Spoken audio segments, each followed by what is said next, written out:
Gold, trusted gold buyers. మీరు తాకట్టు పెట్టిన బంగారాన్ని విడిపించి ఈ రోజు ఉన్న మార్కెట్ ధరకు కొనబడను.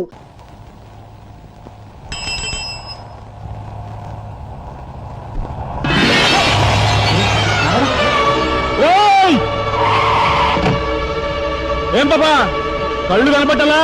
కాస్త మనసు చూసుకుని నడుపు కారు.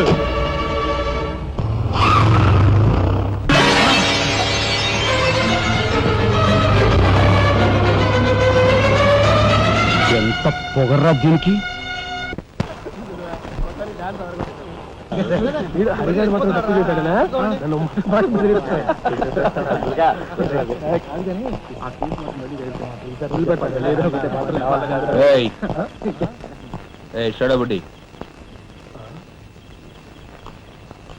ఏంటి సార్? ఎక్కడి నుంచి రాస్తున్నారు? అమ్యూజ్మెంట్ పార్క్ నుంచి. టికెట్లు ఎక్కడ? టికెట్లు చింపేసి కదండి లోపలికి పంపిస్తారు. ఏంట్రా లాజికల్ మాట్లాడుతున్నావు?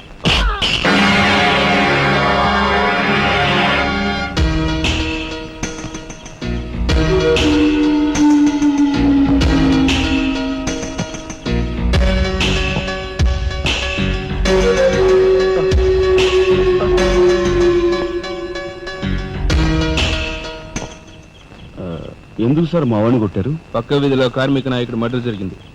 ఆ మర్డర్ చేసింది మీరే కదరా? ఏంట్రోయ్ డ్యూటీ దిగిపోతూ మందు కొట్టి ఇంటికి వెళ్తున్నారేమో డౌట్ వచ్చి. ఏంట్రా కూర్చోవ్?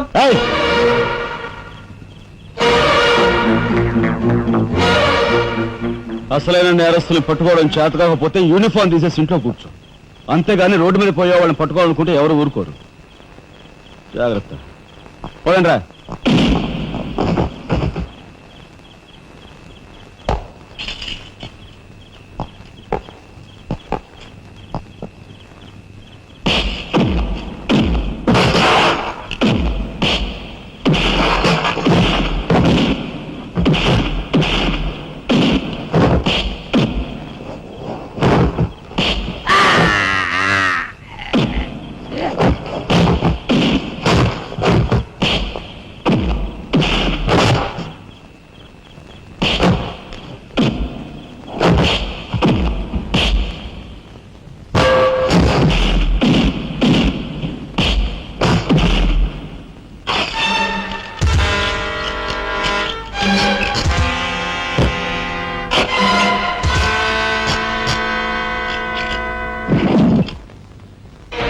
పోలీస్ ఇన్స్పెక్టర్ అయ్యి ఉండి వాళ్ళతో దెబ్బలు తింటాను నీకు సిగ్గులేదు?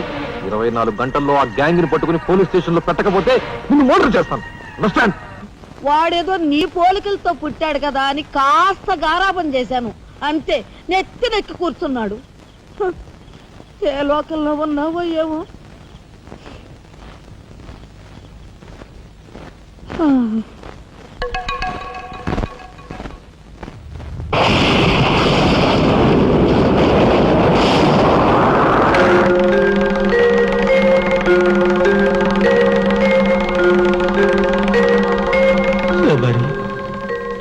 ఏమిటి ఆ చూపు?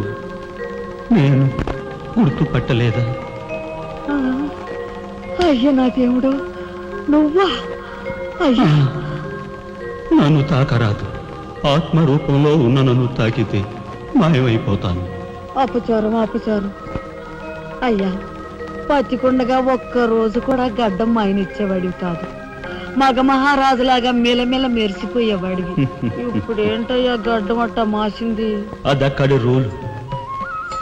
ఏమిటి చిన్నాడు మీద విరుచుకు పడుతున్నావట? వాడొట్టి అల్లరాడైపోయాడయ్యా. వాడిని ఇంటికి రాని వాడి కాళ్ళెర కొడతాను. ఎంత పొరపడుతున్నావు శబరి? చిన్నాడంటే ఎవరనుకున్నావు? ఎవరు? నేనే. నీ మీద మమకారం చావక, ప్రేమ తీరక మళ్ళీ వాడి రూపంలో జన్మించాను. వాడే నేను, నేనే వాడు. నువ్వా? చిన్నాడిది నీ అంశ? ఒట్టు. మరి ఇన్నాళ్ళు నువ్వు నాతో చెప్పలేదేమయ్యా? ఆ ఐడియా నాకు ఇప్పుడే వచ్చింది ప్రియ. చూడు శబరి, ఇక మీదట వాడు ఎంత లేటుగా వచ్చినా, ఎంత పొద్దుకి లేచినా, ఏ పని చేసినా చేయకపోయినా వాడిని కించత్ మాట అన్నాహో స్వర్గంలో నేను క్షోభపడిపోతాను. అమ్మో అమ్మో, ఎంత మాట! వాడికి ఏమన్ను? అయ్యా రాకరాకొచ్చావు, 4 మెతుకులు తినేళ్ళవా? నాకంత వ్యవధి లేదు శబరి. అవతల స్వర్గంలో నా కోసం రంభ ఊర్వశి మేనక డాన్స్ చేయకుండా ఎదురు చూస్తూ ఉంటాడు. శబరి ఏమిటా అలక? సహజమే. చూడు శబరి, నువ్వు నాకు పాదాభివందనం చేసుకుంటే నీకు స్వర్గం ప్రాప్తిస్తుంది. అక్కడ మనం కలిసి డాన్స్ ఆడదాం. నిజమా?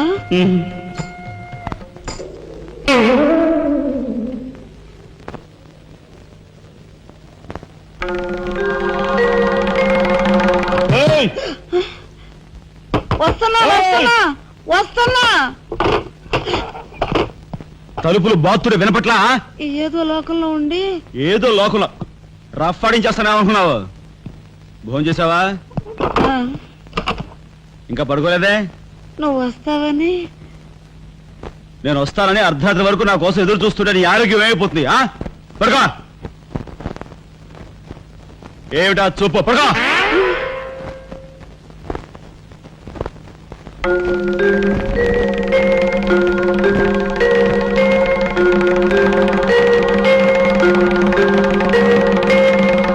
ఏమండి, రాఘవ్కు పంపించాల్సిన 25,000 గురించి ఏం ఆలోచించారండి? అదే అర్థం కావటం లేదు లక్ష్మి. ఆ 25,000 సంగతి అలా ఉంచు. కనీసం ట్రైన్ ఛార్జీలకైనా ఇచ్చి 4-5 రోజులు ఎలాగోలా ఆ 25,000 పంపిద్దామని చెబుదామన్నా ఈ 500 అయినా పుట్టేటట్లేవు. ఒక పని చేయండి, నా దుద్దులు తాకట్టు పెట్టి. వద్దు లక్ష్మి, వద్దు. ఈ సంగతి తెలిస్తే రాఘవ అసలు చదివే మానేస్తానంటాడు. నేనే ఇంకో ప్రయత్నం ఏదైనా చేస్తాను. గురు, బ్రహ్మాండమైన ఐడియా. ఈ డొక్కు కెమెరా అమ్మేస్తే కనీసం 200 రావచ్చు. నేను 10th క్లాస్ పాస్ అయినప్పుడు మా నాన్నగారు కొనిచ్చిన వాచ్ ఇది అమ్మితే 100 గ్యారెంటీ. ఈ కళ్ళజోడు ఉంట్రా, ఇవన్నీ అమ్మగా వచ్చిన డబ్బుతో కనీసం మా అన్నని ఈ రాష్ట్రంలో దాటించలేం. ఇంకా 5 రాష్ట్రాలు దాడాలి తను. అదేమి చూడండిరా. 2,000కి 1 రూపాయి తక్కువ అయితే కెట్టదంటే జిడ్డులో పట్టుకుంటారు. అయ్యో, ఏం జెంట్లమెన్ గారు, ఏంటి గొడవ? ఏం లేదు బాబు, మా ఇంట్లో అద్దెకున్న మనిషిని ఖాళీ చేయించి పెట్టవయ్యా అన్న. కాస్త రవిడేజం చేసి దానికి 2,000 అడిగాడు. కొంచెం తగ్గించుకోవయ్యా అన్నాను. చాచి లంపకాయ కొట్టాడు. ఇదిగో మధ్యపేరం, 1000 రూపాయలు ఇస్తావా? నీ ఇల్లు ఖాళీ చేయించి పెడతాం. 1000 రూపాయల? అయితే పదండి. ఏంటి పదండి, అవన్నీ మా వల్ల కాదు, మా గురువు వల్లే అవుద్ది. అడ్డుగో. నమస్కారం గురువు గారు. 1000 రూపాయలకు మంచి బేరం ఒప్పుకున్నాం గురు. నువ్వు కొంచెం రౌడీజం చేసి ఇల్లు ఖాళీ చేసి పెట్టాలి. రౌడీజం చేసి పెట్టాలా? రఫ్ ఆడిస్తాయేమనుకున్నావా? పాపం ఆయన ఇల్లు ఆయన ఖాళీ చేసి పెట్టడంలో తప్పే ఉంది. న్యాయమే కదా, ఒప్పుకోగురు ప్లీజ్. అంతేనంటావా? సరే బాబు, ఒక మాట, అది సామాన్యురాలు కాదండి. రాలు అంటున్నాడు. కొంపదీసి ఆడదా? అవునండి. ఆడదాని మీద నా ప్రతాపం చూపించడమా? సిగ్గులేదు. పోతలే. బాబు, మీరు ఒక్కసారి వచ్చి చూడండి. అది ఆడది అనుకుంటే మీరు తలొకతోనూ నన్ను తన్నండి. ఇదెక్కడ ఆడదురా అనుకుంటే మీ హెల్ప్ మీరు చేయండి, మీ డబ్బులు మీరు తీసుకోండి. పద.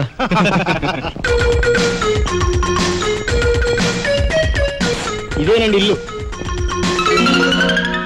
చెప్పానుగా, వెళ్ళు. తప్పదంటారా? మరేం భయం లేదు, వెళ్ళు. వెంట్రా.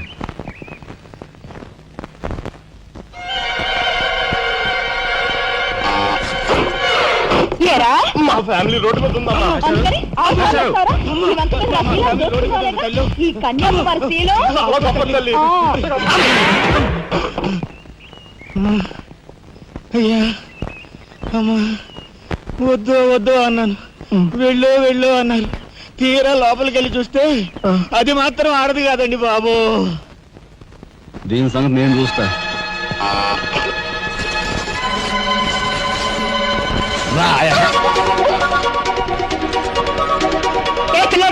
ఏయ్, నా చెయ్యి పట్టుకుని బజార్కి లాగేంత మగాడువా నువ్వు? ఎంత ధైర్యం నిన్ను! ఏయ్, ఏయ్! కోట చేయి చూసావు ఎంత రఫ్ ఉందా? నాతో పెట్టుకోకు, రఫ్ ఆడించేస్తా. నువ్వు నాతో పెట్టుకోకు, నీ పని చెప్తాను. సూరమ్మత, అప్పాయమ్మ, వెంకాయమ్మ, సీతమ్మత. పొడుస్తా. పీకు, నీ బోర్డు పీకు. ముయ్, ఈ కత్తి ముయ్. పొడుస్తా. బోర్డు పీకో. కత్తి ముయ్. బోర్డు పీకో. రాయ్, మీరు లోపకెళ్ళండి. దీని తాలూకా ఏది దొరుకుతా తీసి బయటపడండి. హలో మేడం, ఒక్క ఫోటో. Just wait. గొంతు పొడుస్తా. పోదలే పీకో.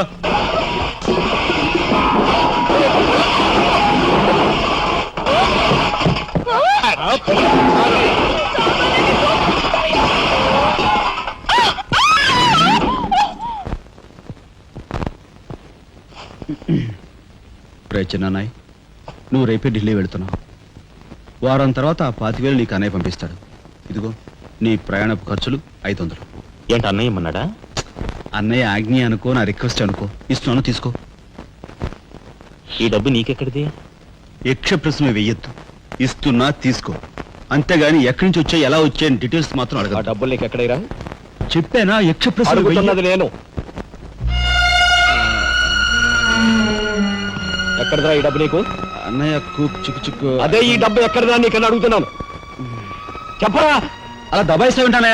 నేను దొంగతనం చేసినట్టు, జోబులు కొట్టేసినట్టు. అయితే రౌడీ చేసి సంపాదించావా? నాన్న రౌడన్ గాను. అయితే అప్పు చేసావా? అది చేయికి ఇది చేయికి ఇంతలో నేను నీకు ఇంత డబ్బు ఎలా వచ్చిందిరా? ఏమిట్రా పెద్దోడా ఆ దబాయింపు? వాడు ఏం చెప్తే అది నిజం. వాడు ఎవరనుకుంటున్నావు? సాక్షాత్తు అన్నయ్య ఇప్పుడు వివరాలు ఏమీ అడగద్దు, అన్ని తర్వాత వివరంగా చెప్తాను. వివరంగా చెప్తాడు. వదినా తప్పు. వదినా వదినా. ఏం బాబు? ఇదిగో వదినా, అన్నయ్య కోరిక ప్రకారం నీకు పట్టు చీర, బంగారు నగలు. బంగారు నగలు? బంగారు నగలంటే బంగారు లాంటి గిల్ట్ నగలు. అయితే రాత్రి మేము మాట్లాడుకున్న మాటలు. అన్నయ్య ఇప్పుడు వివరాలు అడగద్దు, అన్ని తర్వాత వివరంగా చెప్తాను అన్నానా? ఇప్పుడు వివరాలు ఏం అడగద్దు, తర్వాత అన్ని వివరంగా చెప్తానన్నాడా? ఆ వివరాలు నేను చెప్తాను. అమ్మని ఇది ఇంటి దాకా వస్తుందని తెలిస్తే అక్కడే నరికి పాతేసేవాడిని. ఎవరమ్మా నువ్వు? సామాన్తో పాటు దిగిపోయావు.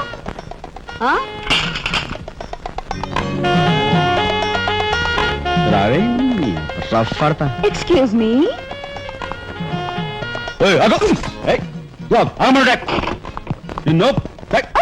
ఏమిటి ఏమిటి దౌర్జన్యం? ఇంట్లో వచ్చింది కాకుండా గది గది వెళ్తున్నావా? నా శీల ఏ గదిలో భద్రంగా ఉంటుందో చూసుకుంటున్నాను. నీ శీలం ఆ కోట్ చేజులంత రఫ్ ఉందో, రఫ్ పాడించేస్తా. కొట్టుయా కొట్టు. నీతో రఫ్ ఆడించుకోవడానికి వచ్చాను. కొట్టు. లేదు రఫ్. బామ్మ, ఈ ఇంటికి పెద్ద దిక్కులో ఉన్నారు, పైగా ఆడవాళ్ళలాగా ఉన్నారు. ఈ ఆడదాని బాధను అర్థం చేసుకోండి.